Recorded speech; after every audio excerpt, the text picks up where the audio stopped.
صلی اللہ علی محمد۔ ایک اللہ کے بندے کے لیے نبی پاک علیہ السلام کے غلام کے لیے ضروری قرار دیا ہے۔ وہ تین خوبیاں ہیں: سادگی، عاجزی اور قناعت۔ جس آدمی کے اندر یہ تین باتیں پائی جاتی ہیں کہ وہ سادہ بھی ہو، عجز و انکسار والا بھی ہو، اور جو چیزیں اللہ نے اسے دی ہوں اس پر اس کی قناعت بھی ہو، وہ راضی بھی ہو، تو ایسے شخص پر اللہ تبارک و تعالی کی خاص رحمت نازل ہوتی ہے، جس بندے کے اندر یہ صلاحیتیں پائی جائیں۔ ہم دیکھتے ہیں کہ اس زمانے میں سادگی، عاجزی اور قناعت والا پہلو خاصا مشکل ہوتا چلا جا رہا ہے۔ کوئی بھی برادری ہو، کوئی بھی قبیلہ ہو، کوئی بھی علاقہ ہو، لوگوں کو اپنا آپ دکھانے کا بہت شوق ہوتا جا رہا ہے۔ میں بھی ہوں، مجھے بھی مانو، میری بھی سنو، اور میری بھی تعریف کرو، میری طرف بھی توجہ کرو، یہ ماحول بن گیا ہے۔ اگر آپ سادگی والے نہیں ہوں گے تو پھر آپ نے کچھ چیزیں ادھار کی اوڑی ہوں گی جو اصل نہیں۔ سادگی جو ہوتی ہے وہ اصل ہوتی ہے، اصل روپ ہوتا ہے آدمی کا۔ اگر آپ کے اندر سادگی نہیں ہوگی تو پھر آپ نے کچھ چیزیں ایسی اپنے اوپر لاگو کر رکھی ہوں گی جو آپ کا اصل نہیں۔ تو جب آدمی اصل سے ہٹتا ہے تو بے سکون ہوتا ہے۔ اللہ تبارک و تعالی نے منہ میں دانت بنائے ہیں تو یہ اصل ہے۔ ان کے اندر دھاگے کے برابر بھی کوئی چیز چلی جائے تو وہ بے چین کر دیتی ہے، چونکہ وہ اصل نہیں ہوتی۔ تو جب آپ سادگی میں رہیں گے تو اصل جگہ پہ رہیں گے، اصل جگہ پہ، پھر آپ تکلیف میں مبتلا نہیں ہوں گے۔ عاجزی کا مطلب یہ ہوتا ہے کہ آپ اللہ کے کسی بندے کو حقیر نہ سمجھیں، چھوٹا نہ سمجھیں، ذلیل نہ سمجھیں۔ ایک ہوتی ہے احساس کمتری، کہ سمجھنا کہ میں مالی طور پہ میرے پلے کوئی شے نہیں ہے، دیکھو کتنا، یہ احساس کمتری ہے۔ عاجزی یہ ہوتی ہے کہ یہ نہ سمجھ لے بندہ کہ میرے اندر صلاحیت زیادہ ہے، یہ کمی ہے، یہ چھوٹا ہے، یہ نکما ہے، یہ بالکل گناہگار ہے، یہ تکبر ہے۔ عاجزی سے رہیں، اللہ کے ہر بندے کو اپنے سے افضل سمجھیں، عاجزی کے ساتھ رہیں۔ قناعت یہ ہے کہ آپ کو جو اللہ نے دیا ہے سمجھیں کہ میرا رب سب سے زیادہ میرے اوپر ہی مہربان ہے، اس نے جو مجھے دیا ہے وہ کسی اور کو نہیں دیا۔ یہ شکر کے طور پر، تکبر کے طور پہ یہ بھی نہیں۔ قناعت کریں۔ عاجزی جب آپ کے اندر ہوگی، سادگی ہوگی، تو زندگی اطمینان سے گزرے گی، سکون سے گزرے گی۔ اور عاجزی اور سادگی کا یہ والا ترجمہ نہیں کہ جس بندے نے میلے کپڑے ڈالے ہوں آپ سمجھیں کہ یہ بڑا سادہ آدمی ہے، جی ہفتہ آیا نہ آیا نہیں تو سادہ ہے۔ یہ سادگی نہیں ہوتی۔ نفاست تو حسن ہے اسلام کا۔ نبی پاک صلی اللہ علیہ وسلم نے ایک مالدار آدمی کو پھٹے پرانے کپڑے پہنے ہوئے دیکھا تھا تو حضور نے منع کیا تھا، فرمایا اگر اللہ نعمت دیتا ہے تو بندے پر اس کا اثر دیکھنا بھی پسند فرماتا ہے۔ اچھے کپڑے چھوڑ دیں تو آپ سادہ ہو گئے، یہ مطلب نہیں۔ بہت سارے غریب لوگ بھی سادے نہیں ہوتے، جو ہر وقت کہتا رہتا ہے میں کسی چودھری کو کچھ نہیں سمجھتا، تو وہ سادہ ہے۔ جو کہتا رہتا ہے کوئی نہیں میری نظر میں آپ بڑا سیانا ہوں، فلانا بندہ آیا تو میں نے لاجواب کر دیا، دو باتیں نہیں پھر وہ کر سکا آگے سے، تو آپ سادے؟ آپ تو بڑے مہان تیز آدمی ہیں بھائی، آپ تو اپنی کرامت سنا رہے۔ سادگی کا مطلب ہے بے تکلف زندگی، جس میں کوئی تکلف نہ پایا جائے، جو بندہ ہو وہی وہ بیان کرے، یہ سادگی ہے۔ یہ سادگی کے خلاف ہے کہ آپ جو نہیں ہے وہ آپ۔ میرا ایک تجربہ ہے، اس کو آپ قرآن و حدیث کا نچوڑ نہ سمجھیے گا، میری ذاتی بات ہے تو اس کو ذاتی رہنے دیجیے گا۔ کبھی کبھی میں پریشان ہوتا ہوں، آپ کسی کی دعوت کھانے جائیں نا، وہ عقیقے کی ہو، ولیمے کی ہو، کوئی بھی ہو، اچھا جب آپ کھا لیتے ہیں نا تو پھر وہ آدمی مطالبہ کرتا ہے کہ آپ اس کی تعریف کریں، پھر اس کا یہ مطالبہ ہوتا ہے۔ وہ بالکل میری طرح کا دیہاتی بھی ہو تو کہتا ہے میں منڈیا نو کل آخیا کہ لیاؤ پھر کوئی کٹا چنگا تگڑا جیا، اج جی آخر نہ کہ جناب دی دعوت سی تے اس پکائے کچھ نہیں۔ وہ پھر جس لے کٹا ایڈا ودیا لیا کے نائی اگے رکھیا تے انہیں پہلی ہری انج دا ویکھیا سی، انہوں نے پھر بنایا کہ کمال کر چھڑی. مطالبہ کیا ہے اس کا بھلا؟ تو انہوں آکھے کہ جنج دی تساں روٹی پکائی میں کدے نہیں کھادی. یہ ہر آدمی کا مطالبہ، ہر آدمی. جناب میں سویرے گیا ہوں تو تازی سبزی اسپیشل آپ کے لیے میں لے کے آیا ہوں، اور یہ وہ والی لایا ہوں جو ملتی نہیں تھی پوری دنیا سے، صرف مجھے ملی ہے. تو یہ عاجزی نہیں، یہ سادگی نہیں، یہ بناوٹ ہے. یہ میں امیر غریب یہ سارے لوگ یہ کام کرتے ہیں، سارے. جو ہم نہیں وہ ہم بن کے دکھاتے ہیں، جو ہم ہیں نہیں وہ ہم بنتے ہیں. اس کا نقصان یہ ہوتا ہے کہ جب وہ چیز جو اصل نہیں ہوتی وہ آتی ہے تو تکلیف دیتی ہے. نبی پاک علیہ السلام کی زندگی سادی تھی. کس طرح کی سادی تھی؟ 2 جملے. حضرت عبداللہ ابن عباس کے 2 جملے اور بات ختم کر دی. فرماتے ہیں میرے رسول پاک علیہ السلام کی زندگی سادی تھی. یہ کیسی سادی تھی؟ فرماتے ہیں جو ملتا تھا حضور پہن لیتے تھے، جو سامنے آتا تھا کھا لیتے تھے. کوئی تکلف نہیں کہ میں نے یہ نہیں کھانا، یہ کھانا ہے، یہ نہیں لینا، یہ لینا ہے. یہ مزاج نہیں، طبیعت نہیں. ہماری تو پسند ناپسند ہوتی ہے نا. حضور کو کدو زیادہ پسند تھا، یہ تو آپ کو حدیث میں ملے گا، یہ تو ملے گا. لیکن یہ نہیں ملے گا کہ نبی پاک صلی اللہ علیہ وسلم کو گندم ناپسند تھی. یہ نہیں ملے گا. آپ کو یہ تو ملے گا کہ رسول پاک کو دودھ زیادہ پسند تھا. یہ نہیں ملے گا کہ سادہ پانی ناپسند تھا. یہ تو آپ کو ملے گا کہ نبی کریم سید عالم صلی اللہ علیہ وسلم ضمیر پر سونے کو پسند کرتے تھے. یہ نہیں ملے گا کہ چارپائی پہ سونے کو ناپسند کرتے تھے. یعنی حضور کی زندگی سادی ہے، اس میں تکلف ہماری پسند ناپسند ہوتی ہے، اور جو جوش ہے ہمیں پسند نہیں وہ پھر ہے ہی نہیں صحیح، وہ غلط ہو گئی فوراً. وہ سرے سے اس کا کوئی اثر ہی نہیں رہا، وہ بالکل تباہ ہو گئی. میرے حبیب پاک سید عالم علیہ السلام نے سادی زندگی گزاری اور عاجزی والی زندگی گزاری. ہم لوگ عاجز نہیں ہوتے، عاجز نہیں ہو. اگر ہم لوگ عاجز ہو جائیں تو لڑائیاں ختم ہو جائیں. ہر خاندان میں ہر گھر میں لڑائی ہے. اس کا مطلب ہے کہ عاجزی، جہاں عاجزی ہوتی ہے وہاں لڑائی نہیں ہوتی، جھگڑا نہیں ہوتا.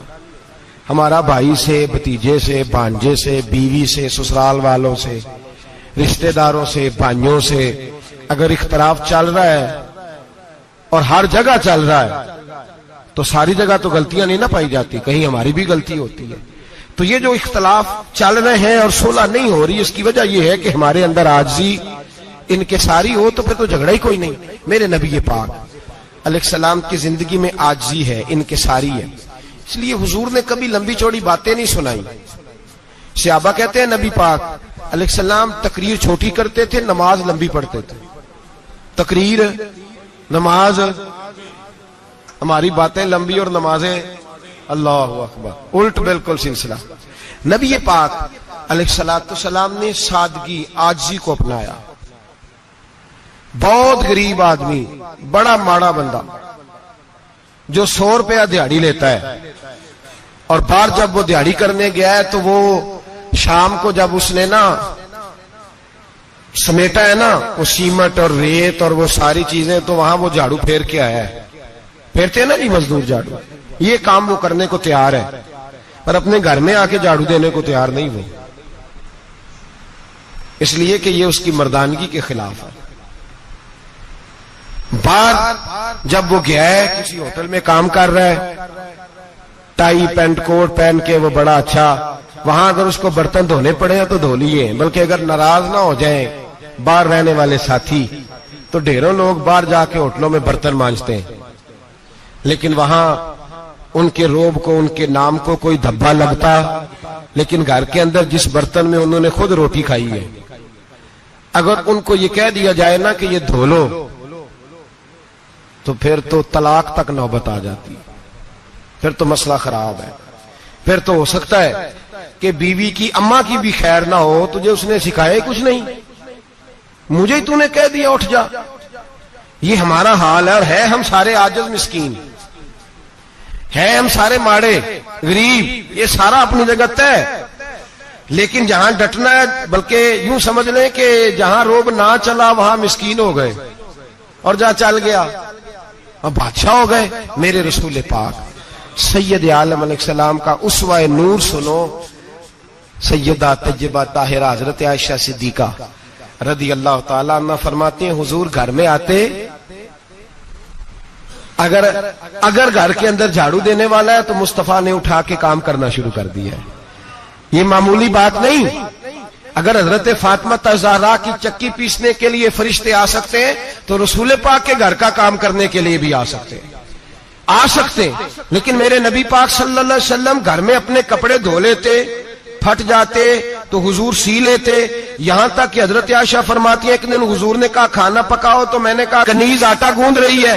نبی پاک نے معلومات کی تو پتہ چلا کہ وہ کنیز تو جا چکی, بیمار تھی. فرماتی ہیں حضور نے اپنے دستے مبارک سے آٹا گوندا, نبی پاک نے گوندا, نبی پاک نے. لگے جو مزدور شاہ ایسا, نہ دھن نہ دولت سربراہ ایسا, عرش نشیں کا زمین پہ گھر ہے, میرا پیغمبر عظیم تر ہے. نبی پاک نے آٹا گوندا اور آٹا گوند کے فرمایا عائشہ آؤ روٹی پکا دو. میں نے آٹا گوند دیا ہے. او بھائی میں بہت بڑا نواب ہوں میں عاجز مسکین, لوگوں کی میں کمیاں کوتاہیاں سناتا ہوں, لیکن اگر ذرا سا بھی ہاتھ ہلانا پڑے تو اس وقت نہ جہاں روب چلتا ہے وہاں تو چلانا چاہیے نا. جتنا ہمارا دبدبا بنتا ہے عاجزی انکساری, یہ انسان کو سنوارتی ہے, یہ اس کو سکون دیتی ہے, یہ اس کے اندر پیدا کرتی ہے وہ چیز جو اسے اللہ کے قریب کرتی ہے. اگر آپ بڑے ہیں تو پھر آپ بڑے ہی رہ جائیں گے, بن کچھ نہیں سکیں گے. اگر آپ میں تکبر ہے تو پھر انا کا بت قائم ہو جائے گا, بن کچھ نہیں سکیں گے آپ. ہر آدمی کو اپنا آپ دکھانے کا شوق ہے, بنانے کا شوق ہے, شہرت, نام بری, اپنے آپ کو ظاہر کرنا, بتانا. 1,44,000 صحابہ تھے میرے رسول پاک کے, سارے کہیے صلی اللہ علیہ وسلم. جب حضور کا نام سنے تو درود پاک پڑھا کریں صلی اللہ تعالی علیہ وسلم. 1,44,000 صحابہ تھے. کام کر گئے, کسی نے نام نہیں بنایا, کام کیا. شاید چند 100 کے نام کتابوں میں ملتے ہوں, باقیوں نے کام کیا, نام پر توجہ ہی نہیں. اور کچھ ایسے بھی تھے جو آئے نہیں, بات مانی ہے میرے نبی پاک کی. حضرت ویسے کرنی رضی اللہ تشریف نہیں لائے, گھر رہ کے وہ حضور کی بات مانی ہے. ماں کی خدمت کرو, نہیں آئے, خدمت کری, تشریف نہیں لائے, گھر رہ کے بات مانی. درجہ کیا دیا میرے رسول پاک علیہ السلام نے؟ ڈیوٹی لگائی مولا علی شیر خدا کی, حضرت عمر فاروق رضی اللہ تعالیٰ. فرمایا میرا جبہ لے جانا اور میرے اویس سے ملنا اور اسے کہنا میری امت کی بخشش کی دعا مانگے. بھئی گھر رہ کے بات مانی, کوئی شورا نہیں, کوئی نام نہیں. امام عبد الوہاب شورانی کہتے ہیں کرن کے لوگ انہیں روڑے مارتے تھے اور ان سے پوچھتے تھے تیرا نام کیا ہے, تو جناب ویسے کرنی فرماتے تھے اگر تو قیامت میں بخشا گیا تو نام بتا دوں گا, اور اگر وہیں اڑ گیا تو نام سے کیا رہ جائے گا, یہاں تو لکھا رہ جائے گا. اور پھر دعا مانگی, امام شورانی نے لکھا ہے دعا مانگی حضرت اویس کرنی نے, اے اللہ میں نے زندگی چھپ کے گزاری ہے, مجھے ظاہر نہ کرنا. میں سراپا مخزن راز تھا اور رہا تھا مدتوں راز میں, یہ تو تیرا شوق کے دید کشاں کشاں مجھے کھینچ لایا مجاز میں. اے اللہ میں نے پردے میں وقت گزارا ہے, اللہ مسترنا بستری کل جمیل. اے اللہ بس مجھے پردوں میں رکھنا, پردوں میں. اٹھ بلیا چلو تھے بسیے جتھے بس دینی سارے انے, نہ کوئی ساڈی ذات پچھانے نہ کوئی سانو مننے. اے اللہ مجھے پردہ دے, شہرت نہیں چاہیے, میرا نام نہ ہو, کوئی جانے کوئی پہچانے نہ, بس میں تیرا ہوں تو چھپ کے تیرے پاس آ جاؤ. امام فرماتے اللہ 70,000 فرشتے قیامت کے دن حضرت اویس کرنی کی شکل کے پیدا کرے گا اور ان فرشتوں کے اندر چھپا کے جناب اویس کو اپنی اور اپنے محبوب کی بارگاہ تک لے جائے گا. چونکہ وہ چھپے رہے, ضرورت نہیں. میں سراپا مخزن راز تھا, میں تو رہا تھا مدتوں راز میں, یہ تو تیرا شوق کے دید کشاں کشاں مجھے کھینچ لایا مجاز میں. شوق نہیں, مجھے بھی پوچھ لو, میرا بھی نام لے لو. اب تو اس قدر زیادہ انا کا بت آ گیا, روٹی کھلاؤ, جس کو کھلائی اس کی فوٹو کھینچ کے فیس بک پہ دو, پانی پلایا تو پہلے اس کی فوٹو دے لو, اگر سلام لیا تو پہلے چھوڑ دو یار, بس کرو. یہ انا کے بت بنا لیا ہم لوگوں, کس چکر میں پڑ گئی ہے دنیا. ایک غریب کو 2, 4, 5 روپے کیا دے دیے, ایک آٹے کا تھیلے کا دے دیا, 4 اخباروں میں خبر دے دی, یہ عاجزی ہے, یہ طریقہ ہے. اب تو لوگ یہاں تک ریاکاری کرنے لگے, نماز پڑھنے کے لیے آتے ہیں تو پہلے فوٹو کھینچ کے آتے ہیں, جمعے کی تیاری کرتے ہوئے. بس کر دیں, بس کریں. کہیں رکیں، کسی جگہ سٹاپ کریں، اپنے اندر انکساری پیدا کریں. جو ختم ہو گیا وہ بچ گیا، جو اپنے آپ کو بناتا رہا وہ کبھی بن نہ سکا. بچا وہی جو رب کی بارگاہ میں مٹ گیا. ہماری تو عمر گزر گئی ہے اپنے آپ کو تعمیر کرتے، ساری زندگی گزر گئی. میرا بھی نام لو، 30 سال میں رہ کے آیا ہوں جی سعودی عرب کے فلانے محلے میں، کسی سے میرا نام پوچھو گے تو پہنچ جاؤ گے. کیا ہوتے تھے آپ وہاں؟ کیا نام پوچھیں؟ وہاں تو بادشاہوں کے نام اب کوئی نہیں لیتا، مٹ گئے، جو آئے تھے چلے گئے. گکھڑ آنا تو چوک سے کسی سے بھی پوچھ لینا، میں بھی ہوتا ہوں. کیا ہوتے ہو؟ یہاں بڑے لوگ تھے جن کا توتی بچتا تھا، ختم ہو گئے. تو اور میں بھی جانے والے. اور زمانہ آئے گا، مٹنے کے لیے دنیا آئی ہے. اگر دنیا میں خود بخود اپنے آپ کو مٹا کے رکھو گے تو اللہ عزت عطا فرمائے گا. ہم تو اتنا کھڑے ہوئے ہیں کہ بہنوں سے، بھائیوں سے، سسرال سے، رشتہ داروں سے کٹ گئے ہیں بالکل، اس لیے کہ بت نہیں ٹوٹ رہا اندر کا. میرے نبی پاک سید عالم علیہ السلام کے غلام بڑا کچھ تھے، پر ان کی زبانوں پہ کبھی کچھ ہونے کا ذکر نہیں آیا. بڑا کچھ تھے وہ، بڑا کچھ تھے. حضرت ابو بکر صدیق رضی اللہ، بڑا کچھ تھے نا. کیا بات تھی. میرے مصطفیٰ کریم سید عالم صلی اللہ علیہ وسلم نے فرمایا ابو بکر میرا وہ خلیل ہے کہ دنیا میں بھی میرا سجن ہے، قیامت میں بھی میرا دوست ہوگا. دنیا اور آخرت میں وہی ابو بکر ہے. محلے میں 7 غریب بچیاں رہتی ہیں، وہ کہتی ہیں ہماری بکریاں، باپ فوت ہو گیا، بکریوں کا دودھ دھو دو. تو ابو بکر صدیق بکریوں کا دودھ دھونے چلے جاتے ہیں، ان کے گھر کا کام کاج کر کے آتے ہیں. سیدنا عمر فاروق، میرے نبی پاک علیہ السلام نے فرمایا فرشتے 950 سال میرے عمر کی شان بیان کریں تو ختم نہیں ہو سکتی. اتنا بڑا شخص عمر فاروق، اتنا بڑا آدمی. ایک دن اعلان کیا عمر فاروق نے، لوگوں مسجد میں آؤ، بات کرنی ہے. امیر المومنین کا پیغام ہے، سارے مسجد میں آ جائیں. کھچا کھچ مسجد نبوی صحابہ سے بھر گئی. اور ایسا جب اعلان ہوتا تھا تو صحابہ دوڑ کے آتے تھے، شاید کو جنگ ہے، شاید کسی نے حملہ کر دیا ہے، شاید کوئی نئی بات ہے.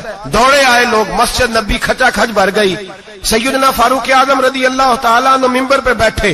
حضرت عبد الرحمن ابن عوف رضی اللہ تعالیٰ عنہ فرماتے ہیں کہ صحابہ تجسس کے دیکھ رہے ہیں کہ پتہ نہیں کسی طرف سے پیغام نہیں آ گیا، کوئی کافر حملہ نہیں کرنے لگا، اللہ جانے کیا ہوا ہے، بڑی پریشانی ہے. عمر بیٹھے، اللہ کی حمد کی، نبی پاک صلی اللہ علیہ وسلم پر درود پڑھا، اور پھر عمر فاروق بولے، فرمانے لگے میں جب مکے میں رہتا تھا نا تو کبھی گھر میں قحط آ جاتا تھا، کبھی قحط آتا تھا گھر میں، بکریوں کے دودھ خشک ہو جاتے تھے، گندم نہیں ملتی تھی، پانی نہیں ہوتا تھا. تو فرمایا میری اماں مجھے خالہ کے گھر بھیج دیتی تھی. قبیلہ بنو مخزوم، اس قبیلے میں میری خالہ کی شادی ہوئی تھی تو وہ مالدار لوگ تھے، ان کے پاس زیادہ بکریاں، زیادہ اونٹ، زیادہ گائیں، زیادہ کھیت تھے. حضرت عمر فاروق فرمانے لگے میں ان کے گھر جاتا تو میرے خالو سمجھ جاتے کہ عمر کو اس لیے بھیجا گیا ہے کہ قحط آ گیا ہے. فرماتے ہیں وہ مجھے سویرے بکریاں چرانے لے جاتے، شام تک میں ان کی بکریاں چراتا. امیر المومنین عمر، ایک طرف مسئلہ یہ ہے کہ کیسر و کسرا کی دیواریں ہل رہی ہیں عمر کے نعروں سے، اور ادھر عمر منبر پہ بیٹھ کے خطبے دے رہے ہیں. فرماتے ہیں میں بکریاں چراتا، شام تک خالہ کے گھر جا کے مزدوری کرتا، اور فرماتے ہیں شام ہوتی تو ایک مٹھی کشمش مجھے دیتے وہ.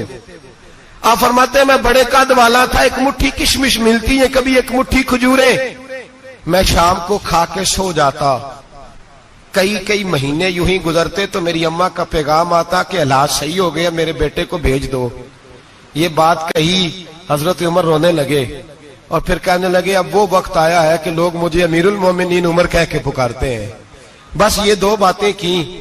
عمر نے کہا چلو ظہر کا وقت ہو گیا، اذان پڑھو، اٹھو نماز پڑھے، اٹھو. اذان ہوئی، اقامت ہوئی، جناب عمر نے نماز پڑھائی، لوگ چلے گئے تو سیدنا عبد الرحمن ابن عوف جرانہ تھا جناب عمر سے، بازو پکڑ کے کہنے لگے عمر سیاڑا بندہ یار تو یہ 2 باتیں سنانے کے لیے اتنا مجمع اکٹھا کیا تھا، یہ 2 باتیں کہنے کے لیے کہ میں خالہ کے گھر جا کے مزدوری کرتا تھا تو ایک مٹھی کشمش ملتی تھی، ایک مٹھی کھجوریں، یہ کہنے کے لیے کہ میں بکریاں چرایا کرتا تھا. تو حضرت عمر فاروق رضی اللہ تعالیٰ عنہ پھر روئے، پھر آنکھوں میں آنسو آئے. کہنے لگے عبد الرحمن آج نا مصر شام سے کچھ لوگ آئے تھے اور وہ بتا رہے تھے کہ عمر تیرا ڈنکا وہاں بھی بڑا بجتا ہے. وہ مجھے کہہ رہے تھے تیرے نام کے وہاں بھی بڑے دبدبے ہیں، بڑے تذکرے ہیں. تو میرا نفس مجھے کہہ رہا تھا عمر دیکھا تو یہاں بیٹھا ہے اور وہاں تیرے نام کا شور ہو رہا ہے، مجھے اس نے بڑا کیا ہے. تو میں نے آج مصطفیٰ کے سارے غلام اکٹھے کر کے اپنی اوقات بتا دی ہے. میں نے اپنی اوقات بتائی ہے کہ میں کچھ نہیں، کوئی شے نہیں، کوئی چیز ہی نہیں. اسی کسے دے کچھ نہیں جے لگ دے، نہ کوئی ساڈا دردی. میں نے بتایا ہے کہ میں تو کسی کے بکریاں چرا کے ایک مٹھی کشمش لے کے گزارا کیا کرتا تھا. مجھے میرے کچھ ساتھی نا لے گئے گجرانوالا سردیوں کے موسم میں. مجھے کہنے لگے سویٹر پسند کر لیں اپنی مرضی کا. تو میں نے کہا یار مجھے تو وہی مزہ آتا ہے جو میری اماں کروشیے سے بنایا کرتی تھی.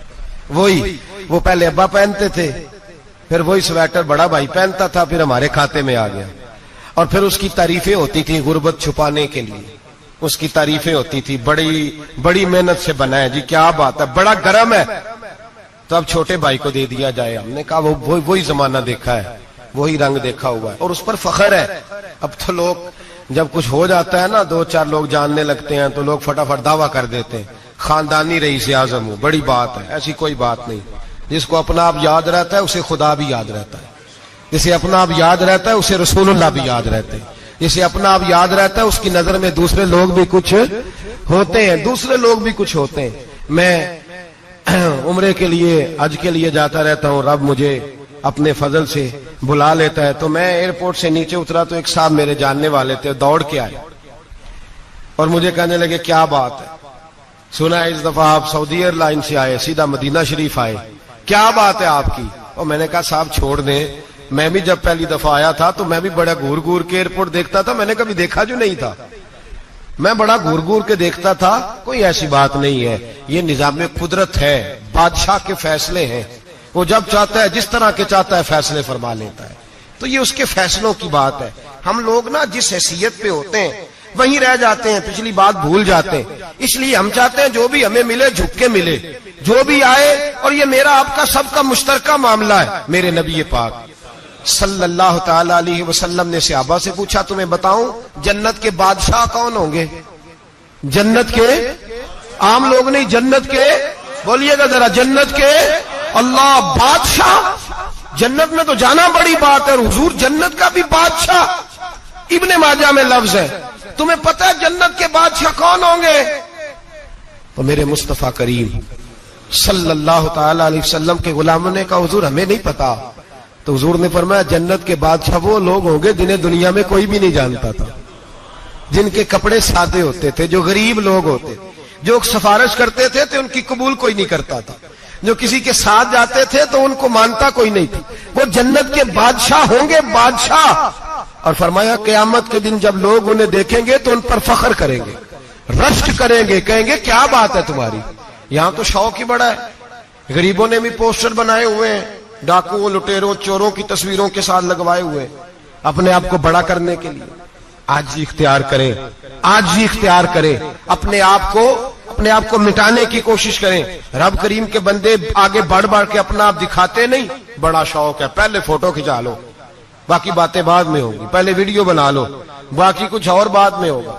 پہلے اب تو پرسوں ترسوں مجھے ایک مولانا کہنے لگے کہ آپ سے میں نے، وہ یہاں جمعہ پڑھنے آتے ہیں کبھی کبھی، میرے دوست ہیں، کہتے ہیں آپ سے میں نے سنا تھا کہ اگر کوئی اس نبی پاک کا فرمان ہے اگر کوئی نذرانہ دے تو اس کو لے لو، اگر کوئی تحفہ دے تو اس کو، حضور نے فرمایا لے لو اگر تمہیں کو دیتا ہے، اپنی مرضی سے، مانگنا منع ہے. خود دے تو لے لو، ورنہ ایک وقت آئے گا تم مانگو گے تمہیں ملے گا نہیں. جب کو دے تو لے لو. کہنے لگے آپ نے کہا تھا کو دے تو اس وقت سے میں کوئی سوٹ دیتا ہے مجھے میری مسجد کا نمازی تو میں لے لیتا ہوں، کوئی مجھے کوئی اور شے دیتا ہے تو میں آپ سے سن کے. تو اگر میری مسجد کا نمازی سوٹ پکڑاتے ساتھ فوٹو بھی کھینچے تو پھر میرے لیے کیا حکم ہے؟ وہ خوشبو کی ڈبی دیتے ہوئے ساتھ فوٹو بھی کھینچے، پھر میرے لیے کیا حکم ہے؟ کہنے لگے رمضان میں یہ حال ہوا ہے کہ لوگ کپڑے دے رہے تھے اور فوٹو کھینچ رہے تھے. کیا چکر ہے، کہاں چلے گیا؟ غریب آدمی کی عزت نفس کو کچل ڈالا پکڑ کے. ایک جوڑا سال کے بعد امام کو دیا، اس کی بھی تصویر کھینچ کے فیس بک پہ دے ڈالی. یہ ہماری عاجزی ہے، یہ ہمارا پیار ہے، یہ ہمارا انداز ہے۔ بھائی یہ ہم غلط رستے پہ، غلط ڈگر پہ چل نکلے، ہمیں واپس آنا پڑے گا۔ میرے نبی پاک علیہ السلام نے عاجزی کو پسند کیا۔ حضور شہرت سے، ناموری سے دور رہتے۔ نبی پاک علیہ السلام نے عاجزی، انکساری اور سادگی اور قناعت ان کو اپنا کے رکھا، سینے سے لگا کے۔ یہ نہیں کہ مال نہیں آیا، بحرین سے لاکھوں دینار آئے حضور کے زمانہ ظاہری میں، تبوک کے بعد فتوحات ہوئی تو لاکھوں دینار آئے، لیکن حضرت عائشہ کہتی ہیں ہمارے گھر میں 4 دن کے بعد ہی روٹی پکی ہے، ہم نے ایک وقت ہی کھانا کھایا، لاکھوں روپیہ آیا ہے، پر ہمارے گھر کے اندر جو کھانا آیا ہے وہ سرکہ ہی آیا ہے۔ ہم نے رات اگر روٹی بچ گئی ہے تو سویرے اٹھ کے رات والی کھائی ہے۔ ہمارے گھر کے اندر وہی حالات رہے، اس لیے کہ میرے نبی پاک علیہ السلام نے فرمایا میں تمہاری دنیا سے حاصل کرنے نہیں آیا، میں تو مسافر کی طرح وقت گزارنے آیا۔ ہم زیادہ کے چکر میں نکلے تو بڑا کچھ کچل کے آ گئے، بڑا کچھ۔ عاجزی جب پیدا ہوتی ہے، انکساری جب پیدا ہوتی ہے، جب تواضع آتی ہے، پھر انسان بنتا ہے، پھر وہ سمجھتا ہے، پھر اس کے اندر تبدیلی آتی ہے، پھر وہ۔ اور بزرگ فرماتے ہیں عاجزی والے کو نماز میں بھی لذت آتی ہے، ورنہ تو کسی نے پوچھا تھا، ایک شاعر اسلام آباد میں رہتے تھے، تو ان سے کسی نے پوچھا کہ آپ کا شہر کس طرح کا ہے؟ انہوں نے کہا میرا اس شہر عداوت میں بسیرا ہے جہاں لوگ سجدوں میں بھی لوگوں کا برا سوچتے ہیں۔ میرا اس شہر عداوت میں بسیرا ہے جہاں لوگ سجدوں میں بھی لوگوں کا، نماز پڑھتے ہوئے کہتے ہیں دیکھو کتنی بو آ رہی ہے اس سے، کپڑے نہیں بدل کے آیا، نماز پڑھتے ہوئے بھی ساتھ والے کے بارے میں برا سوچ رہے ہیں۔ جب آجی سید احمد کبیر رفاعی رحمت اللہ تعالی علیہ، یہ سلسلہ رفاعیہ کے شیخ ہیں، اعلیٰ حضرت رحمت اللہ علیہ نے ان کی بڑی تعریف لکھی ہے فتاوی رضویہ میں۔ مصر کے اندر سلسلہ رفاعیہ اور شاذلیہ بہت سارے لوگ اس سلسلے میں مرید ہیں۔ سید احمد کبیر رفاعی اتنے بڑے صوفی تھے کہ میرے مصطفیٰ کریم صلی اللہ علیہ وسلم کے روضے پر حاضری دینے گئے، نبی پاک کی بارگاہ میں دعا کریں اللہ ہم سب کو وہاں حاضری نصیب فرمائے، اللہ ہم سب کو بار بار یہ موقع عطا فرمائے۔ سید احمد کبیر رفاعی حاضری دینے گئے تو جب نبی پاک کے گنبد پہ پہنچے تو کہنے لگے یا رسول اللہ میں قبر دیکھنے نہیں آیا، میں تو دیدار کرنے آیا۔ حضور یہ تو زیارت میں کرتا رہتا تھا، دیدار کرنے آیا۔ یہ کہہ کے رونے لگے، اتنی دیر روئے کہ میرے مصطفیٰ کریم نے اپنا دست مبارک قبر سے باہر نکال دیا، ہاتھ مبارک باہر آیا، 10,000 لوگوں نے دیکھا۔ کتنے لوگوں نے؟ اب یہاں بھی لوگوں کو شک ہوگا جی کیسے باہر آیا، تو بخاری سنا دیتا ہوں، مسئلہ ذرا حل ہو جائے۔ مسجد نبی کی تعمیر ہو رہی تھی، تعمیر تو کہتے ہیں کہ دیوار نہیں، تعمیر کرتے وقت نا ایک دیوار گری، یہ بخاری کے لفظ ہے، دیوار گری تو ایک پیر باہر آ گیا، پیر کو دیکھا تو کہتے ہیں ہاتھ رکھتے تھے تو اس میں بالکل ایسے تھا جیسے خون سائیڈوں پہ ہو گیا، بالکل زندہ۔ شور ہو گیا کہ یہ نبی پاک کا قدم مبارک ہے، حضور کا۔ بہت سارے لوگ کٹھے ہوئے، علماء کو بلایا، پیر دیکھا تو کہنے لگے نبی پاک کا نہیں، یہ تو سیدنا فاروق اعظم کا ہے۔ جب یہ کہا نا فاروق اعظم کا ہے تو پھر ایک شور اٹھا کہ یہ حال ہے ان کے غلاموں کا تو سرکار کا عالم کیا ہوگا، یہ حال ہے ان کے غلاموں کا تو پھر سرکار کا عالم۔ یہ بخاری ہے، تو زندہ ہے واللہ، تو زندہ ہے واللہ، میری چشم عالم سے چھپ جانے والا۔ سید احمد کبیر رفاعی اتنے بڑے، نبی پاک صلی اللہ علیہ وسلم نے دست مبارک باہر نکالا، 10,000 لوگوں نے دیکھا۔ کسی نے حضرت سید احمد کبیر رفاعی سے پوچھا کہ بابا اتنا بڑا درجہ، اتنا بڑا مقام کیسے ملا؟ تو بابا جی کہنے لگے زندگی میں کبھی کسی کو حقیر نہیں سمجھا، کسی کو کبھی حقیر، کبھی کسی کو اپنے سے کمتر نہیں سمجھا، تو اللہ نے دیکھے نا، اگر آپ نہیں سمجھیں گے تو اس کے لیے بھی آپ کو عنوان مل جائیں گے، اور اگر سمجھنا ہے اپنے آپ کو بڑا تو اس کے لیے بھی موقع مل جاتے ہیں۔ حضرت شفیق بلخی بہت بڑے صوفی بزرگ ہوئے پر نوجوان تھے، جوانی میں ہی اللہ نے بڑا مرتبہ دیا۔ حضرت عبداللہ بن مبارک بوڑھے تھے، دونوں ایک محفل میں اکٹھے ہوئے۔ اب بغداد سارا ماننے والا تھا اور دونوں کا ماننے والا تھا۔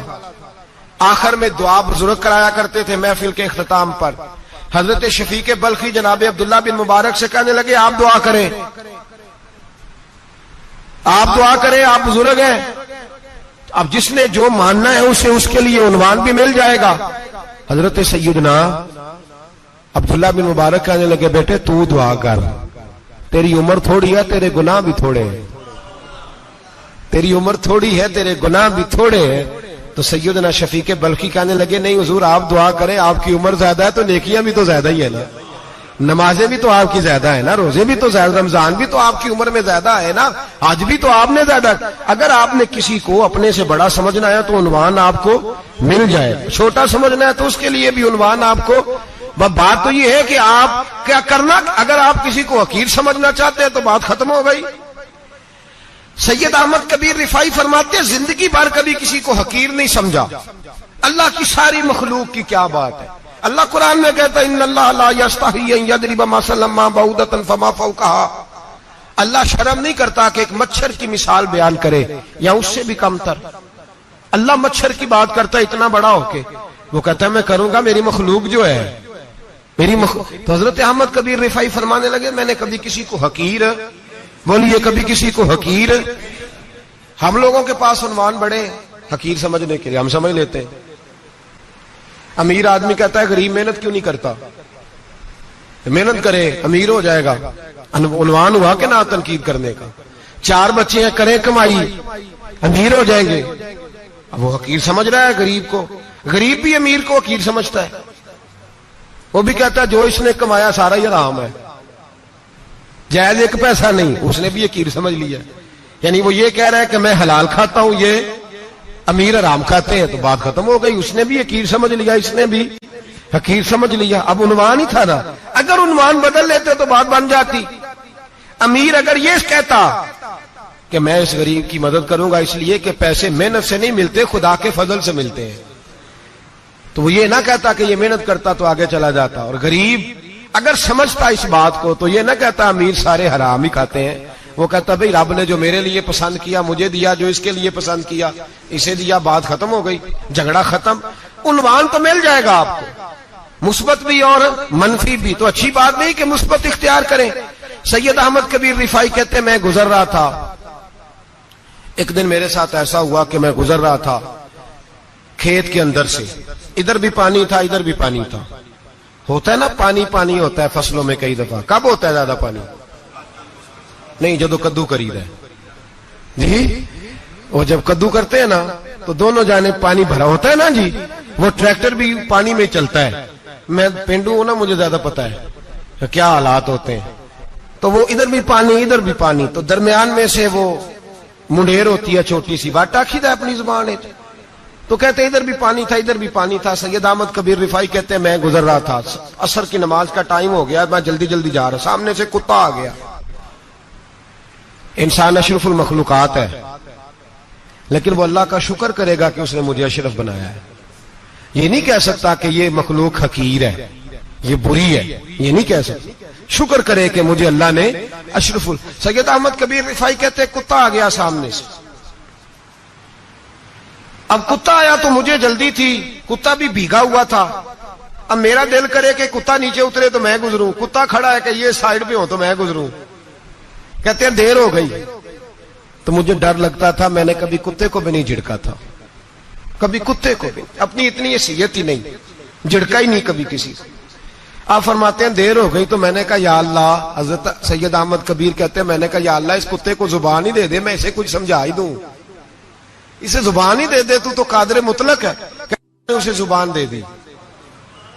تو میں نے کتے سے کہا نیچے اتر جا، میں نے نماز پڑھنی ہے، تو کہنے لگا بابا جی آپ اتر جائیں، آپ اتر جائیں، آپ اتر جائیں، میں کیوں اتروں؟